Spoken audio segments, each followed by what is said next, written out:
All right, today we're going to be talking about the difference between an explicit formula and a recursive formula and the type of problems you can solve with them and the type of thinking that they represent.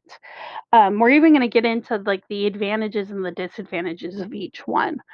To start, we're going to talk about the explicit formula.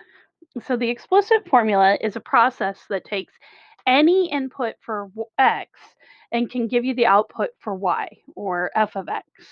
Um, so you can find any output when you know the input, or you can quickly solve using an input for x.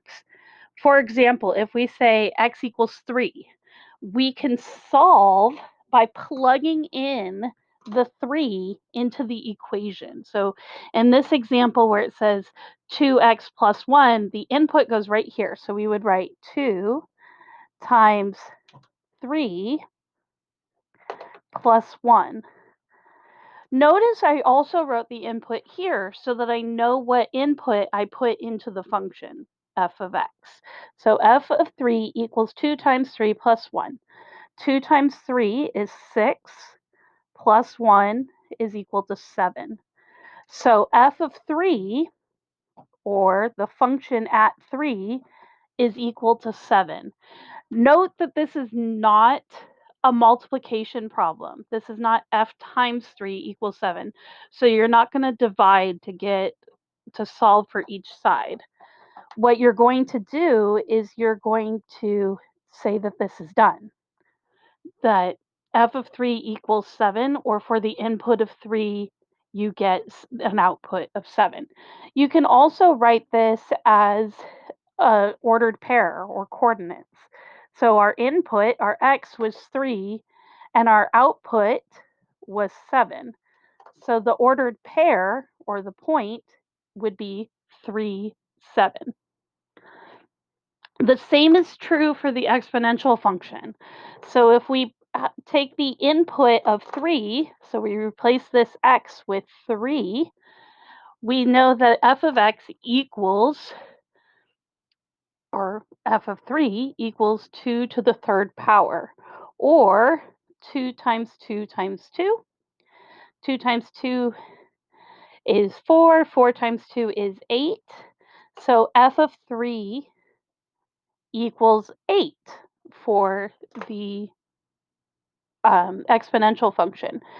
We're not stuck with calling exponential functions, or any functions, f. We can use other variables like g and or other symbols, I should say. It's not a variable. I had just gotten done telling you this is a function notation. Function notation is not a variable. So you can use other letters to represent functions. You can use G and H are really common as other letters to use instead of F. Again, this can be written as an ordered pair. Our input was 3. Our output here was 8. And so we can write this as the 0.38.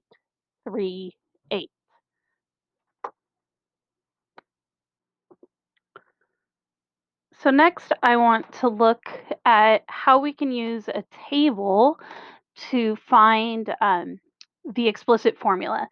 So in a explicit formula is the pattern for taking you from the input value to the output value. So you're going to be looking for what the pattern is across each row. Now, the pattern should be the same. Once you find that pattern, that's the common pattern, you should be able to determine what is happening each time. So here, let's see. If we take a look and we consider the common difference here, or what's happening, the repeated change, we can see that this is adding 5 each time, because 2 plus 5 is 7, 7 plus 5 is 12, 12 plus 5 is 17, and 17 plus 5 is 22. So we know that there's going to be a 5 somewhere in our pattern. So I'm going to keep that 5.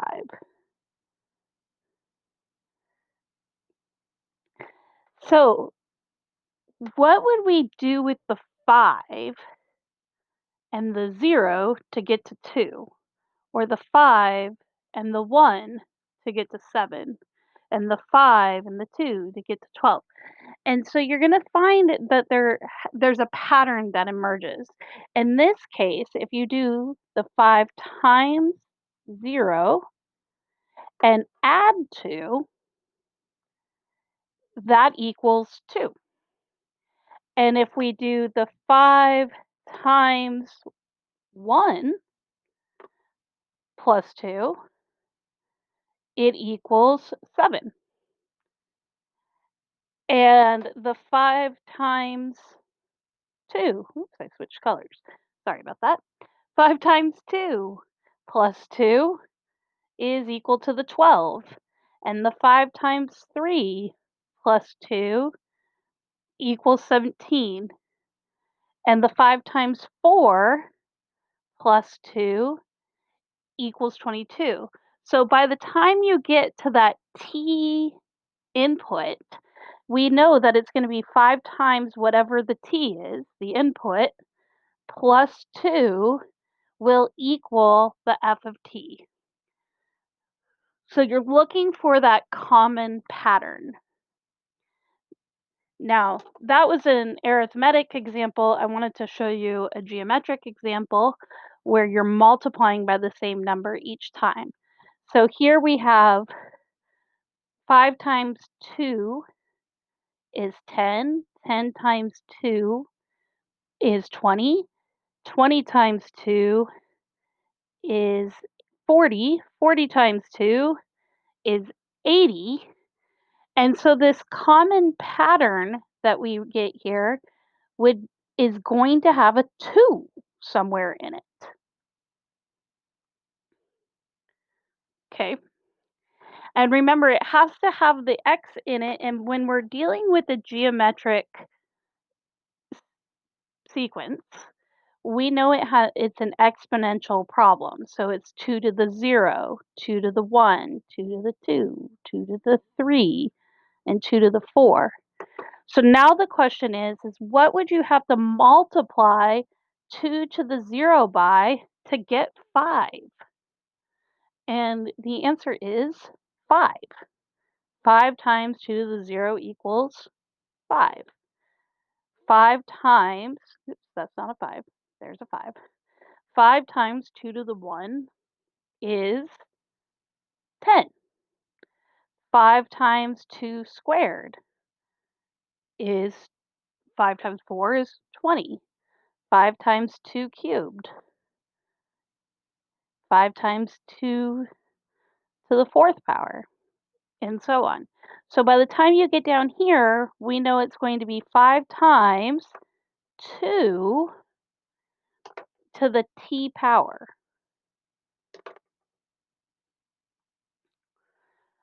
So when you're looking for the pattern, it helps you get to this explicit formula. So the explicit function here, or explicit formula, is f of t equals 5 times 2 to the t power. And the explicit formula for this one was f of t equals 5t plus 2.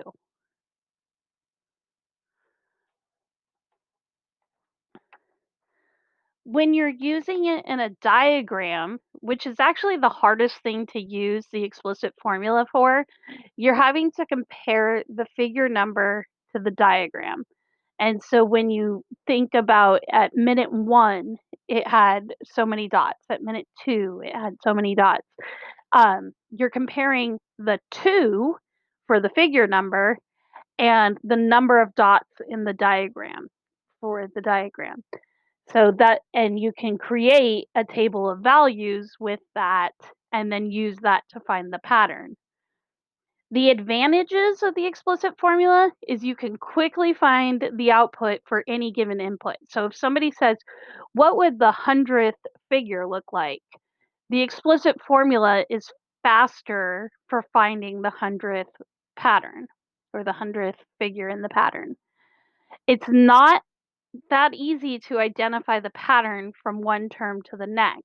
You saw that I kind of just jumped into it, and we're going to talk more and more about identifying those different pieces, but you need to be able to recognize that the pattern's not necessarily that easy to identify until you start noticing the pattern in identifying the pattern. Um, but it is great for quickly finding an output if you know the input. Okay. Okay. Lastly, we are going to be talking about the recursive formula. So the recursive formula is the repeated process formula.